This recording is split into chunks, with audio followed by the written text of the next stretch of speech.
Hello everybody, Gamer219 here, and we're gonna check out this video from Oversiimplified, and it's called the Emu Wars. I heard a little bit about this. I don't know the exact cause, but for some reason, the government of Australia has declared war against the emus, and the emus are like a type of ostrich, kind of bird, and unfortunately, from what I believe it was, is that they lost that one. So let's check out more about it, shall we? And be sure to leave a like and subscribe to Oversiimplified. And without further ado, 3, 2, 1. This is Australia. For the man who imagines being Australia. strangled by a tarantula while a kangaroo breaks his kneecaps and thinks, yes please. For the man who pictures himself being eaten by a snake in the burning outback while eating a Vegemite sandwich and thinks, yes please. And that man was Governor Arthur Phillip, who landed in eastern Australia in 1788, presumably saw a dingo being eaten by a crocodile, being eaten by a death adder, being eaten by a koala, being eaten by Mel Gibson, and thought to himself, yes, good. Now I know what you're thinking, but oversimplified, the British didn't discover Australia, the Vikings did. And you'd be wrong. I'm not sure why you'd think that.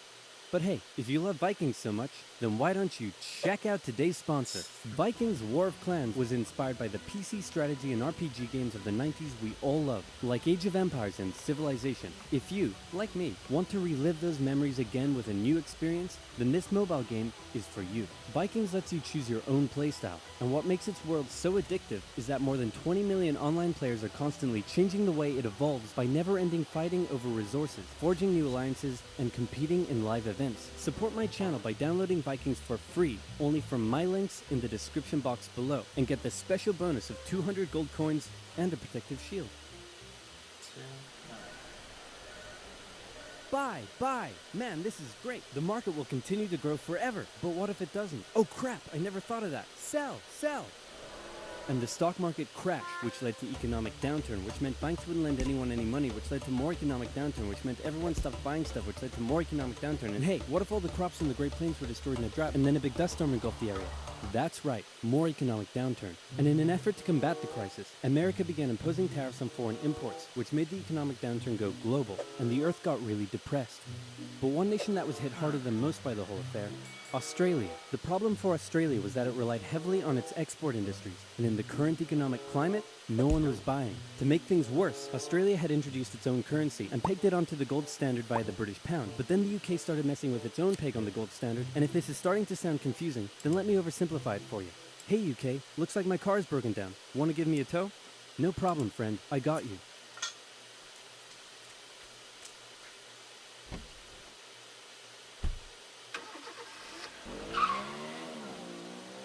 Oh. Okay. More economic downturn. The point I'm trying to make is things weren't good, and in particular, it was Australia's farmers that were suffering most. After the First World War, Australia had given returning veterans land for farming, but with the current economic crisis, the farmers just weren't making enough money, and many left to go find work in the cities. But for those who remained, things were about to get even worse. There you go, the emu. Before we get into that, it's time for some cultural exchange. My national bird is the bald eagle. It's a strong patriotic symbol of America and a deeply valued and protected species. My national bird is the peafowl. It's a beautiful creature whose vivid colors represent India, so we list it as a protected species. My national bird is the emu, and it's a pest. Also bloody delicious. Emus, 6 feet tall, 90 to 120 pounds, and able to run at speeds up to 40 miles per hour, usually return to the coast after their breeding season, but suddenly they found Western Australia full of lush, wet farmland. Oh my, look at all this delicious wheat that just so happens to be growing here in large quantities. Hey guys, get a load of this. You know, look at all this delicious wheat that just so happens to be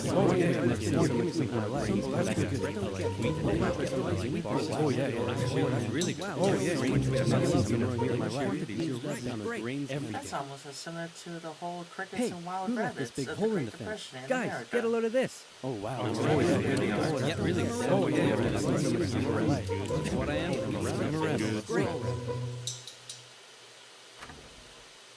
What a lovely morning for some farming. What? Those damned emus, they have it in for me. They're bullies. They're nothing but bullies. Calm down, Bruce. They're just animals. It's not personal.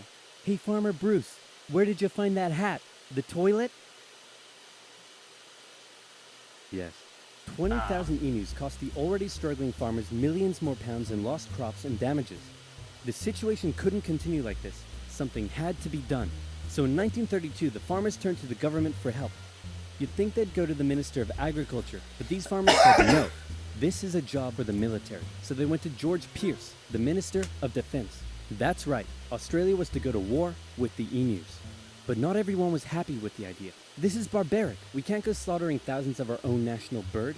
Oh, come on, guys. The machine guns will make it quick and painless. Machine guns? You're using machine guns? This is animal cruelty. Look, I know it's unusual, but it's not like we're poachers turning the birds into feather. Very stupid. Turned out to indeed be stupid. And the operation went ahead. Major G.P.W. Meredith and his men were sent with 2 Lewis machine guns to hunt down and take out the evil emu population in Western Australia. Target spotted. Well, was it an emu? No, sir. It's an emo. Damn it, Jones. Learn your vowels. I'm sorry. Man, Okay, it looks like the humans are that's coming for wrong. us. But check this out. I've come up with an amazing plan. See if you can follow me here, okay? When they approach, we run away.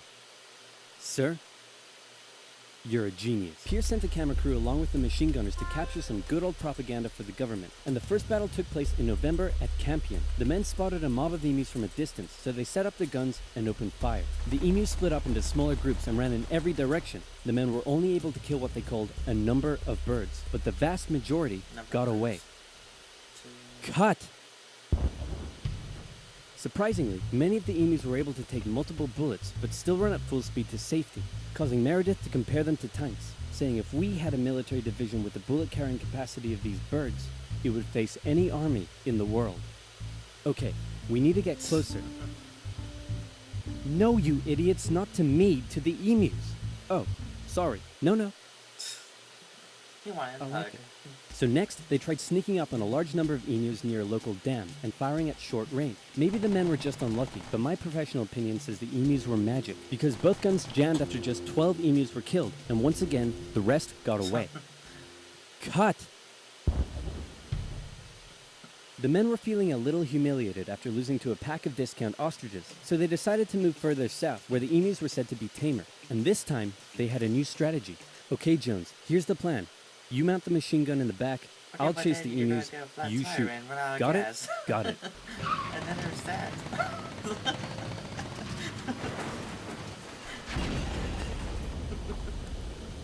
I'm gonna shove that camera up your... The operation was a fiasco, and the press had a field day. In Parliament, Pierce was lambasted, and an opposition party member suggested that medals should be handed out to the emus, who had won every round so far. Pierce, feeling quite humiliated, called the operation off, but 4 days later the farmers approached again and said, "Hey man, the emus are still eating all our crops. Can you send the army back out here?" And Pierce was like, "Yeah, okay." So the operation was back on for round 2. And this time Meredith and his men had learned the emus' guerrilla tactics and were much more successful, with reports suggesting the men were cutting down 300 emus every week. I hope you boys are getting great footage of this. What on earth are you filming? Despite the success, the media had lost interest in the whole thing. But with 1,000 emus killed, Pierce finally ended the operation and returned to Parliament declaring victory for the humans. So there were 20,000 emus out there destroying crops, and you've killed 1,000. Meaning there's still 19,000 emus out there. Yep. And in addition, you've burned through 10,000 rounds of ammunition. Meaning you wasted 10 rounds per confirmed kill. That's right. Yeah, I'm gonna go ahead and call this one for the emus. At least I got it. What? So in the end, the emus won the Great Emu War of 1932, and the emus continued to wreak havoc on the farmers for years to come. The government introduced a bounty system, which saw some success. But for a moment, let's take some time to remember the brave men who said goodbye to their families and risked their lives to take on the great, evil emu population in Western Australia.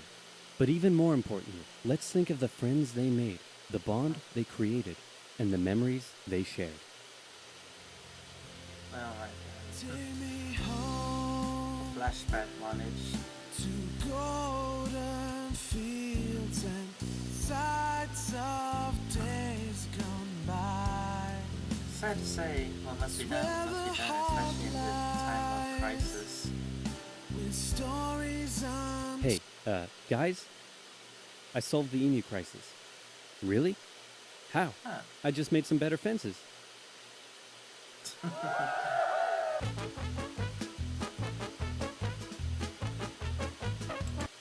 Okay, so that was the that was the Emu War, and I gotta say I am just kind of speechless as to just how I already, like, pretty much in hindsight, if they thought of it in the beginning, then I guess it just probably wouldn't be that much of a difficulties and such. Whether, but then again, it all probably would depend on like would still have played out and such. But okay, so that was the Emu War, and nice, nice to know about a few mentions of the other countries' national birds. For sure, I didn't know about India's. I'm pretty sure I don't know what Africa's, Europe's, Russia's bird would be if they have any and such. Um, well, anyways, everybody, and apparently on this thumbnail, apparently there was a War of the Bucket. Probably check it out next time. So leave a comment down below on what you think of this video, what you think of the Emu War, and until next time, everybody, see you soon.